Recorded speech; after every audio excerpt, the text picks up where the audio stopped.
Hi guys, welcome back. So today a lot of the Chinese stocks, and not just Chinese stocks, actually a lot of the small cap stocks were down, even though the Nasdaq was making all-time high, and also the S&P 500 as well. I guess many people were not expecting a sell-off after the 100-day anniversary of the CCP yesterday. So a lot of Chinese stocks were down today because there was some bigger sell-off from the Shanghai Composite and the Hang Seng Index. I think a lot of short-term investors had bought in before for the run-up towards the 100-day anniversary event and start to take profit right after as a sell the news action. So that's why we had quite some pullback. And to be fair, a lot of the Chinese stocks were up quite a bit for over a month. So it makes sense for some heavier pullback. People need to take profit. We have several supports for the Shanghai Composite at 3460 and 3430.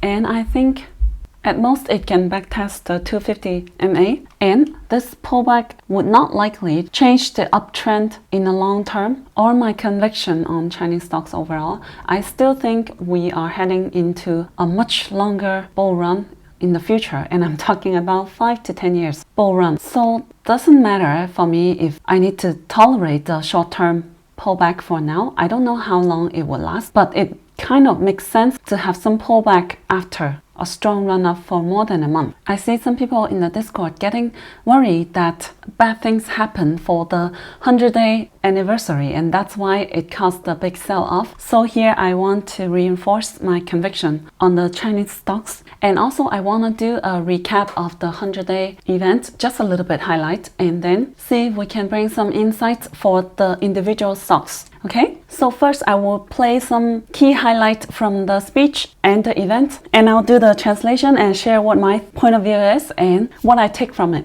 中华民族是具有强烈民族自豪感和自信心的民族。中国人民从来没有欺负、压迫、奴役过其他国家人民。过去没有。 现在没有，将来也不会有。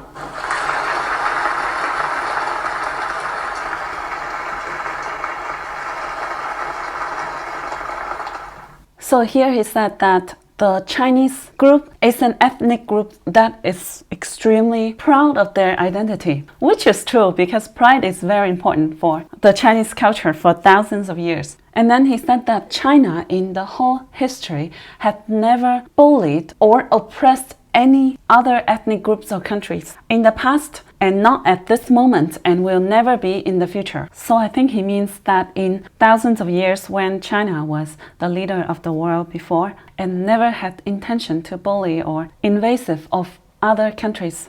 压迫、奴役我们，谁妄想这样干，必将在14多亿中国人民用血肉铸成的钢铁长城面前碰得头破血流。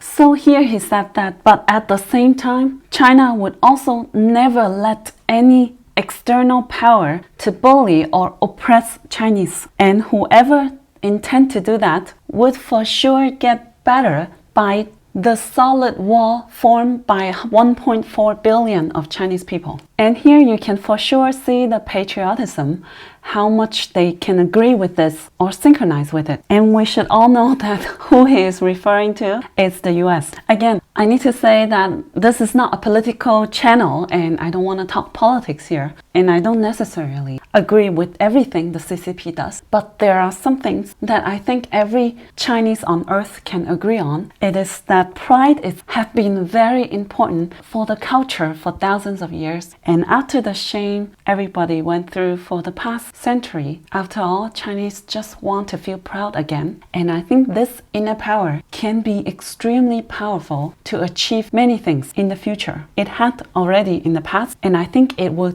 continue to remain strong. So I think this would continue push forward the development of new technology, and they would continue to strive to be the leader of the world again. And the fact that he said that China had never bullied anyone but will not let anyone bully China. This is very, very strong patriotism and more than likely directly targeting the US. The competition between US and China will likely continue. So I think this would continue to benefit Chinese brands, the domestic brands, more and more, especially targeting towards millennials. And at the same time would continue to hurt US brands more and more, especially the US brands that have heavy influence before in Chinese market or rely more in Chinese market. And why do I say especially the millennials?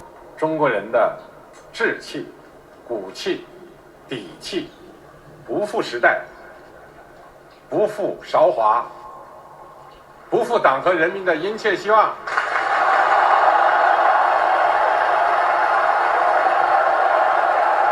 Here he's just said the young people in the new age needs to carry on the mission and live up to the expectations from the CCP and all the Chinese. I've said it in my past videos before that I think the presidency really focuses on the millennials into developing the modern culture. You can see that very obvious from the new norms of official media. The tone and manner had changed to be younger, more light and joyful. And you can see it very obvious in the rebranding of the Gugong Bowoguan, the National Museum, to be very young, very cute, very energetic, not looking serious like before, getting much closer to young people, the millennials. So this had really helped a lot of the Chinese people, especially the millennials, to love Chinese brands. And this is why it helped to boost a lot of the Chinese brands to grow because of such a big trend of guochao, national brands. Or national fashion.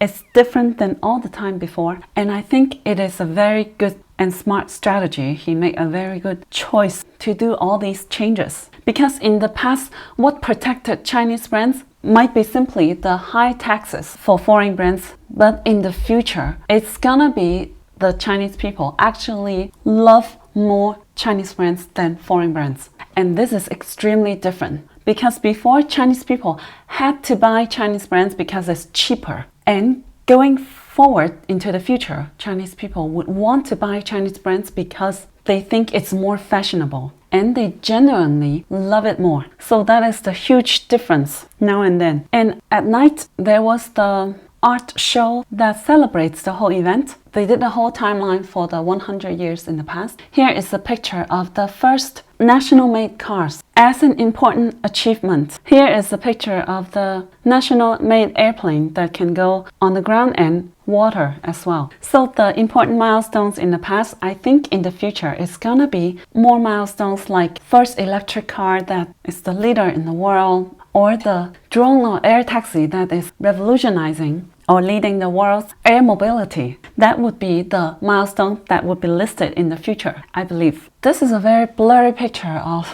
perhaps a drone on top of the landfill, probably smart agriculture. I don't know, it looks like an Yihang drone painted for me. I'm not so sure, but just let's say it is. This is the achievement of 5G. So, the important takeaway. Pride is the inner driving force for many things, like new technology as well as national brands. Companies that can benefit from this trend, for sure, NIO, Xiaopeng, Yihang, etc. Just a few examples. They are developing the new technology that might first be dominating the Chinese market and then expand to have more international influence as the first group of Chinese new technology to expand the influence outside of the country. So I'm still holding strong confidence on that, especially the technology that was dominated by the US before, or China had quite some dependence on the US before. For example, airplanes, electric cars, smartphones, etc. And in the next 5 to 10 years, it's gonna be entirely different by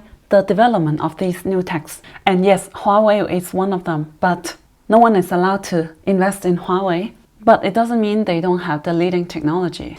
Right now, Huawei is building a very strong ecosystem that involves many parties with Harmony OS system, and it would threaten a lot of US companies in the future, I think. And also, I believe the day if US government would lift off the ban of Huawei, we would start to see so many companies were working with Huawei because its influence is quite big and it's hard to avoid completely to stop working with Huawei. And for national brand, Xiaomi is for sure one of them because it is threatening and replacing some of the market share that would have been Apple's originally, like the smartphone and smart home. And with the trend of national brand and patriotism towards Chinese brands and against US brands, I think Xiaomi would continue to benefit from this. Hence, our investment of Zepp and VIOT. Because right now, Apple is building the ecosystem with health and financial sector